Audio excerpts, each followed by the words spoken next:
Evolution is a term to define only one organism, and that's the self. The self is the universe, the self is the alpha and omega, God and infinity. And that's the only thing that evolves, because we are all part of the self. Nothing goes through an evolutionary process alone, or without direct benefit to the whole. So when you begin to think that there's this controlling elite, this controlling hand behind the curtains leading the planet to destruction, when you think the end is near, the apocalypse, Armageddon, and when you think we as a species are doomed, it is not they, it is you that brought this about. And for a very good reason. You are evolving. Stop blaming everybody and everything else. Quit panicking about global tyranny and natural disaster and pay attention. Because the world is telling you something, is telling you exactly what is wrong with you and how to fix it.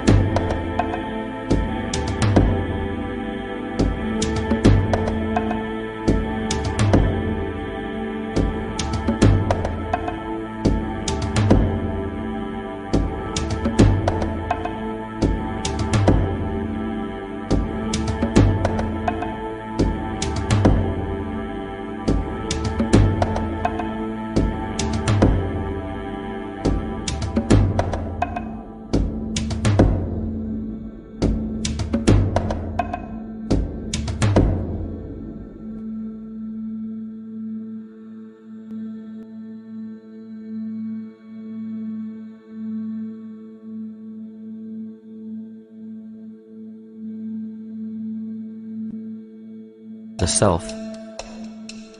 The true self is the epicenter of a person's entire being. It is the total sum of everything that we are. The false ego, on the other hand, is the idea and concept we create about ourselves in the course of our lives, which typically excludes any qualities we don't wish to accept about ourselves. However, humanity has been endowed with the freedom to choose either to obey the true self or to give in to the temptation of the vanity and materialism of the false ego. This is the most notable trait that separates man from animal. Our freedom of choice. The choice to follow our concepts and ideals or our natural impulses. The choice to sustain nature or to destroy it. This freedom of choice weighs on the fate of the entire organism that we call humanity. Cancer begins with a group of cells within a community that fail to communicate with the conscious signal of the organism. Those cells begin to grow out of control and spread to other areas of the organism. This very disease is evident in our world today. Laws only apply to those within the law society. The game being played is an illusion. You can simply choose to open your eyes and reclaim the freedom that you were born with, bound by nothing but the limits of your imagination. These are just a few examples of assuring that your rights are being protected. By far, the most important line of defense against this deception is to be aware of the perversion of language, and be absolutely aware of how you form your beliefs and concepts.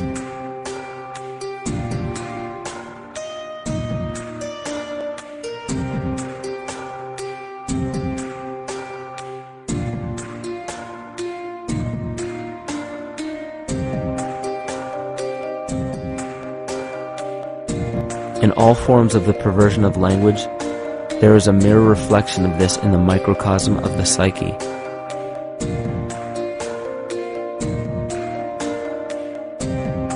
And the problem I see with humanity today is we don't truly know ourselves anymore. We have the 9-to-5 job, we have the house, the children, the bills, the television, the hobbies, and the errands that we run every single day, and we eventually begin to believe that this is who we are.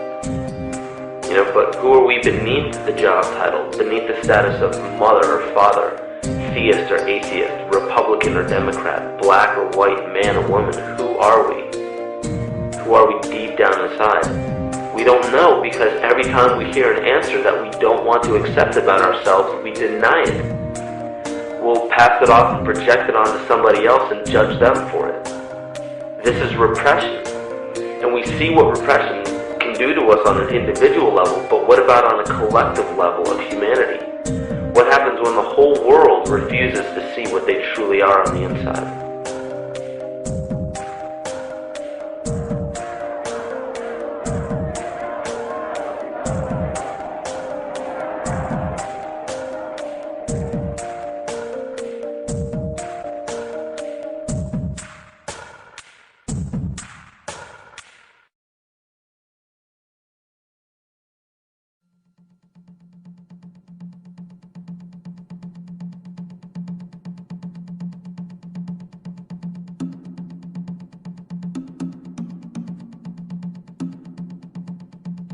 Carl Jung discovered that there is a collective unconscious connected to all humans, meaning that the whole of humanity shares a single mind with one another.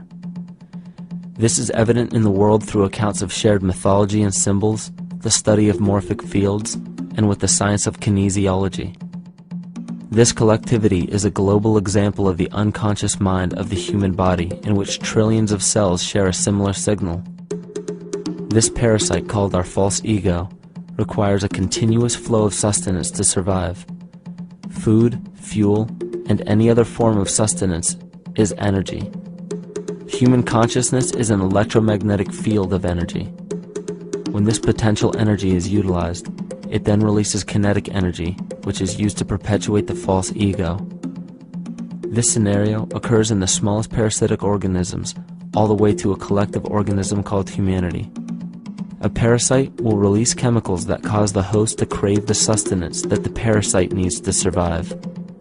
As long as the host is unaware, it will keep feeding the parasite and starving itself. In a similar way, Wilhelm Reich stated that whole societies suffer from a psychosis caused by starving our organic biological impulses. He states that sexual suppression supports the power of the church, which has sunk very deep roots into the exploited masses by means of sexual anxiety and guilt. It engenders timidity towards authority and binds children to their parents. This results in adult subservience to state authority and to capitalistic exploitation. It paralyzes the intellectual critical powers of the oppressed masses because it consumes the greater part of biological energy. Finally, it paralyzes the resolute development of creative forces and renders impossible the achievement of all aspirations for human freedom. In this way, the prevailing economic system, in which single individuals can easily rule entire masses, becomes rooted in the psychic structures of the oppressed themselves. What Reich was showing in this powerful quote is that on a collective level, the suppression of a natural function, whether biological, spiritual, or emotional, will result in an abnormal reaction, a psychic disease. This illness or disease is reflected into the masses through a collective unconscious and acts as an epidemic. Humanity is plagued with an incapacity for freedom, meaning that people en masse lack the ability to govern themselves on a psychic level, and this manifests in the macrocosm as government and organized religious powers, thus opening the throne, our national and individual throne, to anyone and anything.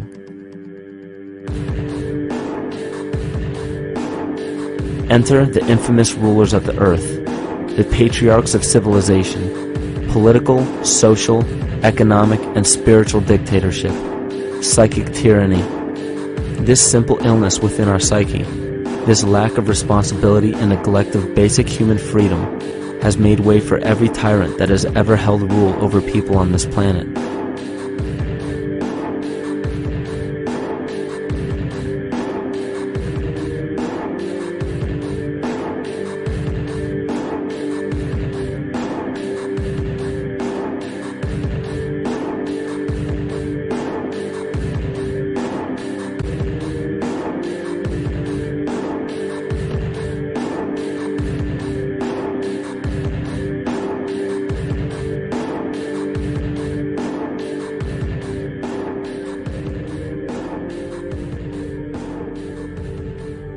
But these oppressive tyrants that are demonized by the masses are no different than us. In fact, they are one with us.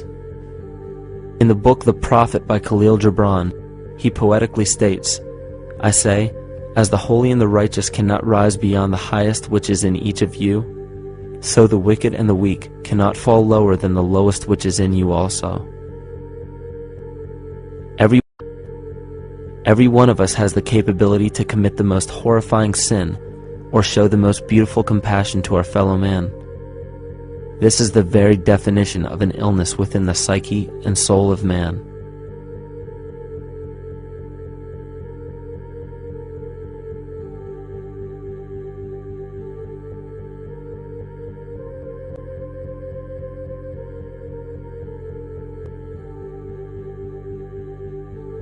Think of any position of power that you believe to be above you. Royal families, government leaders, the United Nations, financial organizations, corporate monopolies, and media juggernauts. These are all facets of our false ego.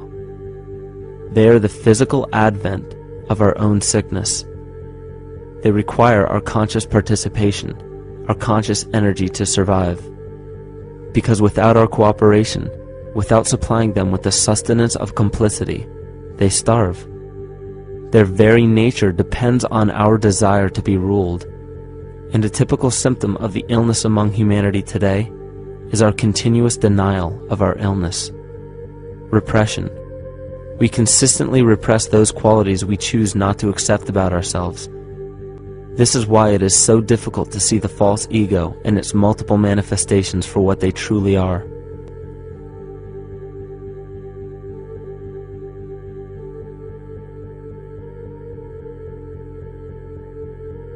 This is the very nature of the false ego. It acts as a red herring to distract us from the freedom we truly have. For this psychic parasite to survive, it must supply us with a chemical that will cause us to remain dependent upon it. In this case, the sustenance is our conscious energy. And in order for us to feed it to the parasite, the chemical of fear causes humanity to crave protection and defense.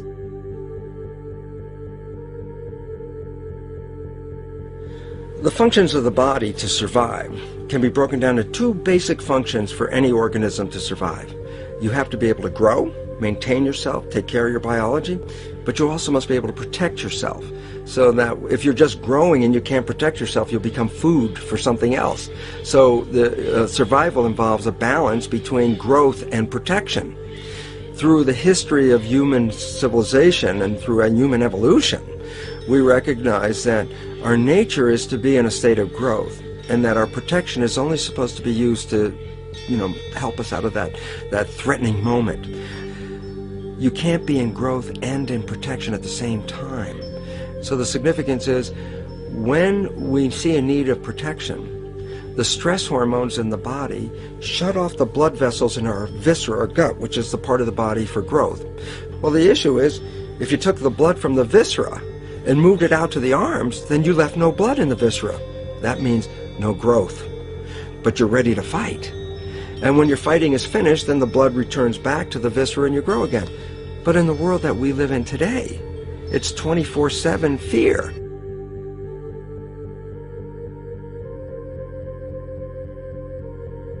So we have a continuous dripping of that stress hormone into the body. It's just dripping all the time, getting us ready to run or fight or flight at any moment at the drop of a hat. We're ready to go because we're on guard.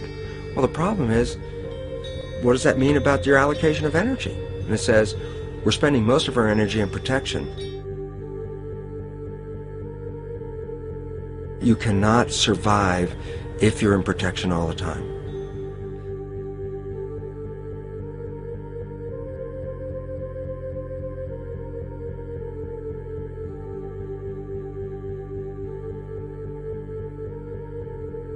And if the parasite can control the nature of the fear, it can then create a fear among us that only it can defend us against. A recent physical manifestation of this comes from Zbigniew Brzezinski, former Secretary of State who also supported President Barack Obama. In his book, The Grand Chessboard, he states, as America becomes an increasingly multicultural society, it may find it more difficult to fashion a consensus of foreign policy issues, except in the circumstance of a truly massive and widely perceived direct external threat. Even the Reichsfuhrer of the Nazi Party, Hermann Göring, sums up this game of supply and demand perfectly when he stated, "The people can always be brought to the bidding of the leaders." That is easy. All you have to do is tell them they are being attacked and denounce the peacemakers for lack of patriotism and exposing the country to danger. It works the same in any country. It also works the same in every individual psyche. Just remember that the false ego has only one desire: to become greater and more powerful than the true self. This illness causes us to believe that we are separate from nature. This is why we see such a rise in the dependency of technology. This is why we see such little stewardship for the earth and the environment.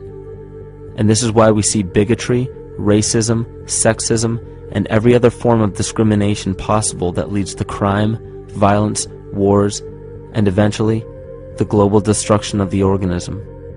This endless state of fear, confusion, and segregation our world seems to live in is a symptom of the false ego creating a false threat.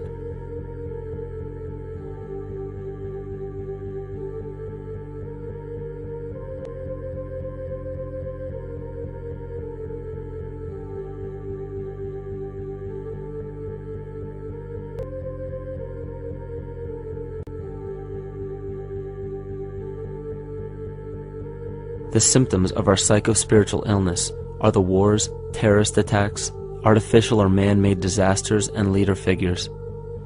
As long as the people remain oblivious to their inner drives and inner nature, they will always fail to recognize why these events take place and why these figures rise to such powerful positions. The reason why we have failed for thousands of years to conquer these archetypal rulers permanently is because for thousands of years we have been fighting the symptoms of an illness and not the root cause. For every corrupt government that falls at the hands of a revolutionary, oppressed people, 2 more will rise in its place every time, because the root cause of a corrupt government does not exist in the individual leading that government. It exists within the psyche of every individual, because an unaware host to a deadly parasite will do anything to avoid accepting his own incapacity for freedom.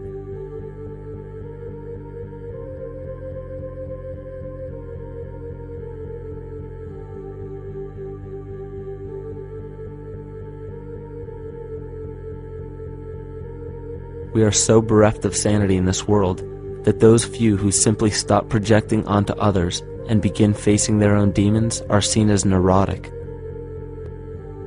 An article written in the 1950s states that studies showed that individuals who had been isolated from their familiar social and cultural environment became neurotic. This shows that when those individuals had no object to identify their darker emotions with, they began to see these things in themselves, that which they refused to recognize before, and were unaware of why they appeared and how to cope. Facing our true inner self is virtually unknown in our world today. This is why no matter how many civilizations rise and fall, it is our collective consciousness that creates our governing apparatus, not individual people.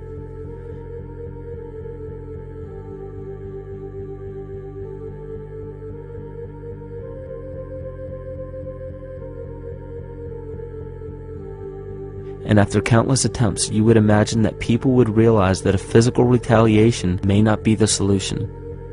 Yet here we are, thousands of years later, with technology that can clone DNA, vehicles that can break the sound barrier and probe the depths of space, and science that can overcome almost any sickness. Yet we still fail to take notice to the importance of thoughts and consciousness. This is the very definition of insanity. And every single one of us is responsible for this psychic epidemic, because we're killing the messenger and paying no attention to the message.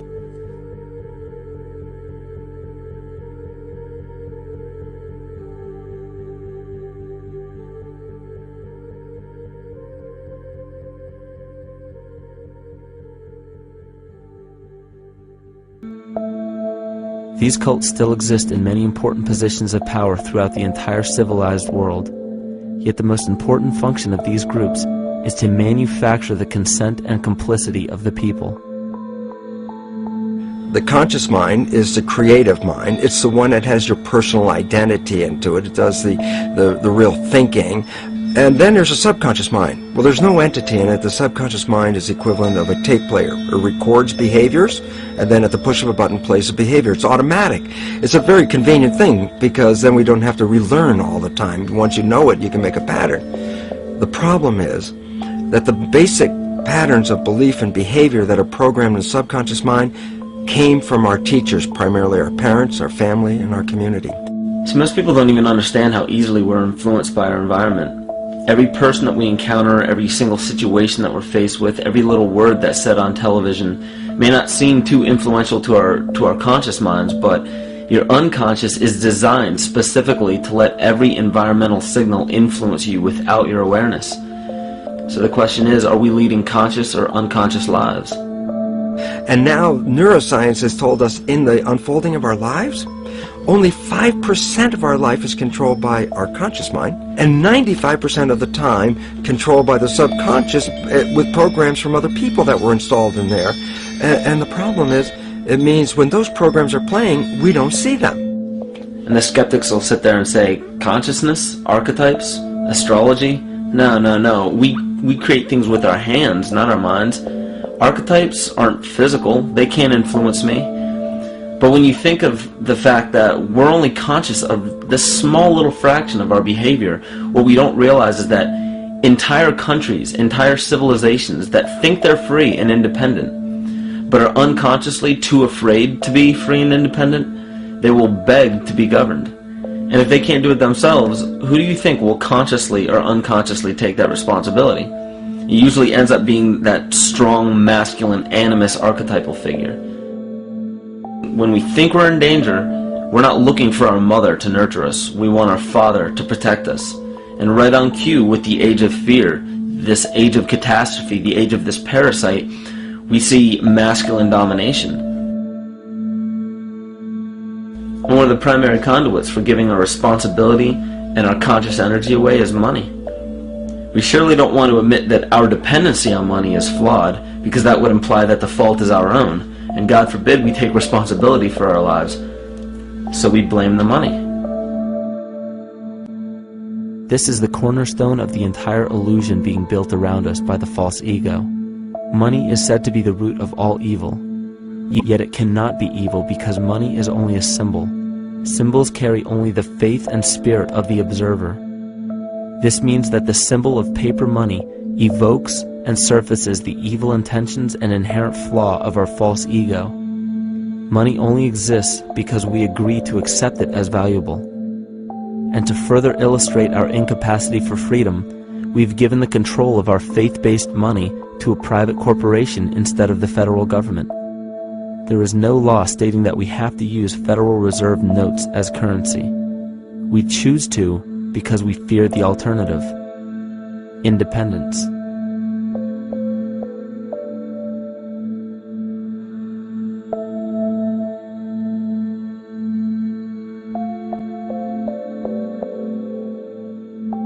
But it's not even really about money, it's about energy, because money is simply this material thing that allows billions of people to crave just one thing and put their energy into the same thing. It's not the plasma TV or the house or the lifestyle or the job or the significant other or the status that we're really after, because we know that we're empty. These people feel sadness and loneliness and void just like anybody else. And they either want to fill that void with materialism because they think that that'll make them feel better, or they want to sedate the void feeling with material possessions. So it all comes back to this feeling of having to put our dependency into an external source, something that we have absolutely no control over. What we're seeing right now is with all the competition of each other destroying each other, wars, competing for material existence, raping the planet and tearing it apart to get some pieces of it to hold in your hands and say you won the game. Every one of those moves is destructive, not just of the planet, but of human civilization, because human civilization will thrive with cooperation and will die with competition. And if you operate from these truths, then you end up with the extinction that lies before us. You see, we all have demons, so to speak. We all have inner demons in our lives, but we expect to see devilish monsters or dark apparitions when you think of a demon, kind of like what you'd see in the cinema. But our demons are really the people in our everyday lives, the people that we argue with, the people that we envy or hate, the ones we physically or emotionally harm in some way, shape, or form. And it's not because we envy or hate qualities in these specific people as much as we hate the fact that they remind us of ourselves. They reflect qualities about ourselves that we wish we had more of, or that we wish we didn't have at all. So what do? We alleviate that pain not by fixing or fighting our own demons, but by harming the people that remind us of our demons, by harming the people that remind us of the things that we don't like about ourselves. And when we become frustrated that we're not in control of our emotions because we don't really know what's affecting our emotions, we take it out on others. We take it out on absolutely anything else that can show us or act as a catalyst for our hatred. And so we do the same thing to animals. Animals are perfect because they can't defend themselves. And it's a perfect catalyst for our inner aggression, our confusion, our hatred. Just take it out on something absolutely helpless.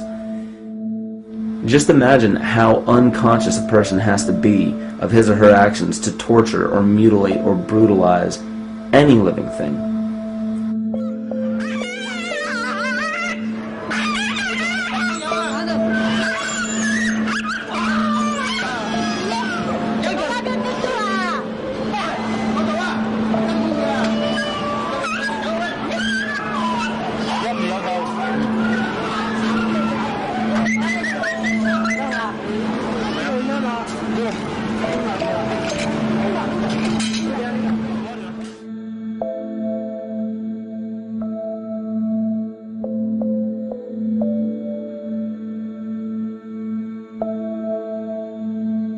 It goes down and he'll be here and we can, ouch, come on. Ooh, he bit you. Look at his tail. Is that common with your kids maybe? He's a big guy. That's a real... Think of the lack of compassion you must have towards life in general to be able to feel no semblance of sympathy towards entire populations, let alone just individuals or individual animals, entire populations of species that are bred specifically for the purpose of commodity. But I'll tell you what's even more dangerous is not so much the people carrying out this cruelty, because that's already been established. That form of hatred and cruelty has already been established and it's already known. What I'm really worried about is the people who are against inhumanity, the people who are against animal cruelty and feel self-righteous enough to think that it's justified to inflict harm or even wish harm on these people. Because those are the people who take unconscious cruel behavior to a whole new level of conscious cruel behavior that's perfectly acceptable in their minds, because they feel that it's their job to bring other people to justice, like they're an authority figure of some sort. Those are the people who will have a much harder time figuring out why they harbor so much inner hatred and resentment. They don't seem to realize that it's just another form of the same exact hatred. So to keep from facing our inner demons consistently, what do? When we begin to realize, hey, wait a minute, maybe it's not alright to inflict harm on any other living thing, then the ego has to come up with a more esoteric form of cruelty to trick us into displaying the same form of self-hatred, the same indignant attitude, but just in another way and towards another group of people. But the emptiness will always find a way back in, and people will always start to feel restless again, no matter how many times they transfer blame to yet another person or yet another group. We need chaos in our lives. We crave destruction. We beg for catastrophe. Because if we don't have these things to act as a form of exorcism or a catalyst for us, we start to notice these things in ourselves, and that's what we don't want. You see, we can deal with wars.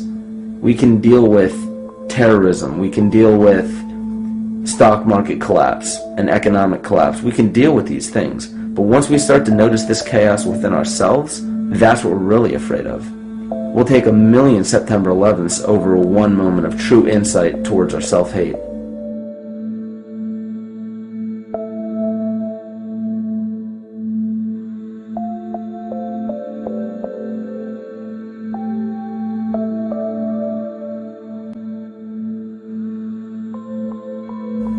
And you know, the most interesting part of all of this is we encounter things every day, every single day, that we either accept with open arms or that we reject violently. The interesting part is not really what we're accepting or rejecting as much as what it is inside us that makes us feel compelled to a certain thing or repelled from a certain thing. There's this fundamental dual behavior of muscular strength or weakness, attraction or repulsion. And what's interesting about this is when you realize that consciousness, awareness, that intangible essence that animates all matter into what we see around us as life, that is where you will find the origin of this dual behavior. It's been explained as the inhalation and exhalation of Brahma, the contraction and the expansion of Ahriman and Lucifer in an anthroposophical setting, the active and the passive qualities in electricity, the masculine and feminine qualities, yin and yang, existence and nothingness. These are all ways to explain the same behavioral process that begins with awareness, it begins with consciousness. And if you get rid of all the images and concepts in our minds of these sayings in your head and just try to feel the difference between the two polarities, you'll begin to notice that all of the different scenarios and possibilities that are playing out in the world all spawn from this common origin. You'll have a million people telling you why the Bible is supposedly the Word of God and that you should follow it word for word. And then you'll have another million claiming that it's a form of mind control and not to believe any of it. Everybody will tell you to beware of this or watch out for that. This is good information, this is bad information. And I just have to wonder, what makes anyone an authority figure enough to say that something is true or false? And why are you denying or accepting anything based on the suggestion of another person? Why aren't you making that decision for yourself? Information is information. There's no such thing as good or bad information. It's all what you do with it. I say let everything be your Bible. Give every piece of information, every person, every event or scenario or situation an honest and open mind. Because then it's your responsibility to respond to it in the way that you choose. Not following the herd, not following convention, it's your responsibility. And that's the point when, no matter how many people tell you you're wrong or right, you're not dependent upon their approval. If we at least question our own actions, question our own thought process, and make a conscious decision to what we feel is right every single day, that's what I believe to be divinity.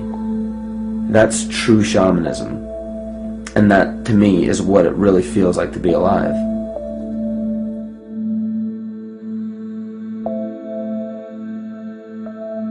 In this conscious, living universe, there are no laws of nature, just habits.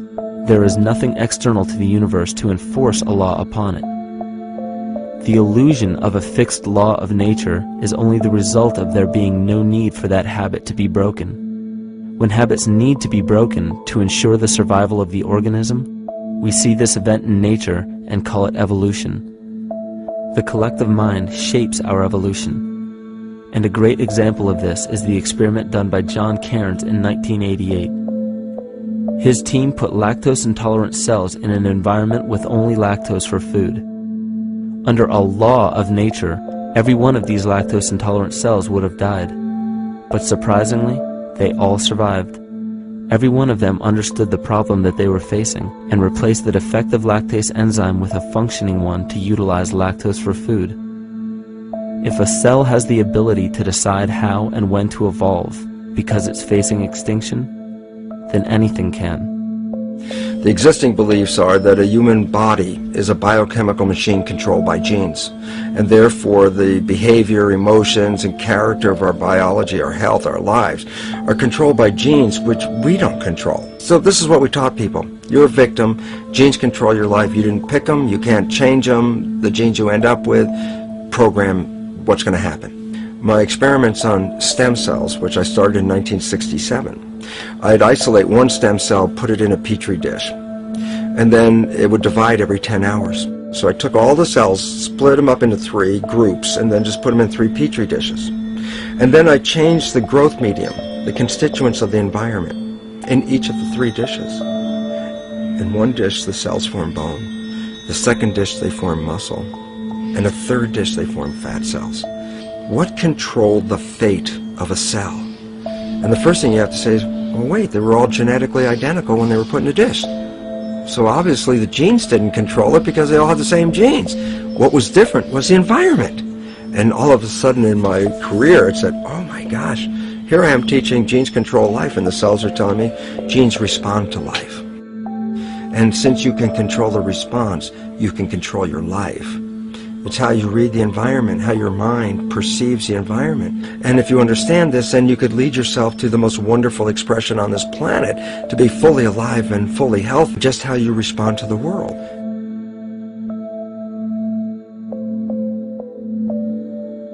In the face of financial collapse across the world, political and religious wars raging tirelessly, and an ever-growing feeling of being lost and void of meaning, there is a great amount of energy being pushed to the surface of the collective mind. Evolution does not come about gradually. It happens in spurts and fits, and comes about due to a tremendous need for the organism to survive. We are now at a point in history where we will choose. We will choose to become sovereign or remain dependent, to face our true self or continue fighting a ghost, to become well or allow this disease to grow, to live or to die. The choice is yours.